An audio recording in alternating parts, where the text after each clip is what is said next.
Fast question देखंतु। नदीर प्रभाव को लक्ष्य कर। मानचित्र में नदीगुड़िक विभिन्न दिगरे प्रभावित होतिबार तुमे देखिपार। केतेक नदी बंगोपसागर एवं आउ केतेक नदी आरब सागर आड़ प्रभावित होउछि। सारणीटी को ठीक चिन्ह दे पूरण कर।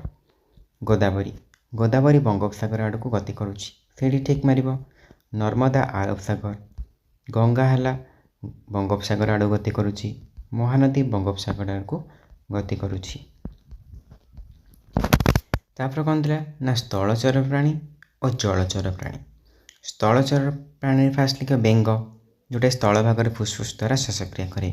आउ कौन ना पाणीकुआ बा काउड़िया पक्षी, आउ है बग। तीनोटी लेखाएं मु तुमको कहूची। जलचर प्राणी रे कौन ना माछ, पहरिबा पई तार पक्ष थाए। 2 रे काछुआ कईंछ, 3 रे पाणीपक छोट पानी जीव, हम जो छोट छोट जो कीट थाए। एटा गोटे देख देछि पशुपक्षी नाम, पाटी बा थंट, गोड़ पाद पक्ष द्वारा चलन। तापर देछि चित्र। यदि माछ देछि, माछ ऊपर को मुह करिथिबा गोलिया पाटी, तार पक्ष साहाय्य से तार चलन करे। बगर सेमिति देछि, आउ सेमिति लिख कईंछ, कईंचर छोट पाटी, तार पक्ष सदृश गोड़।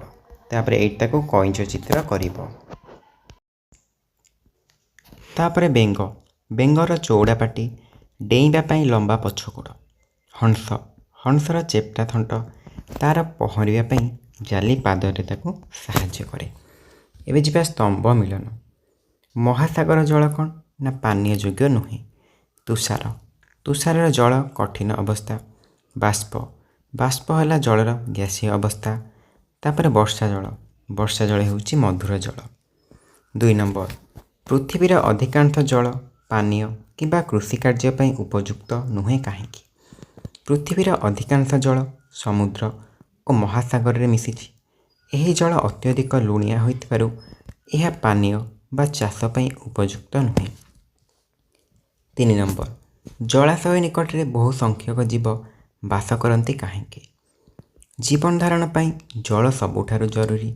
जलाशय निकट रे जीव मानकु सहजरे पानीय जल एवं खाद्य मिलथाय।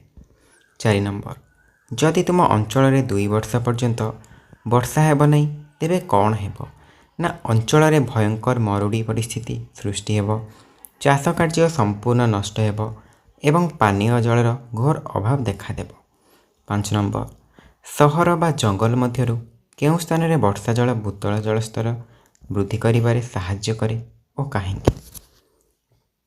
जंगल रे माटी नरम और खोला थाए। गछरे चेर वर्षा पानी को शोषी माटी भितर को नेबारे साहाय्य करे। सहर रे कंक्रीट जोगु पानी माटी भितर को जाई पारि न थाए।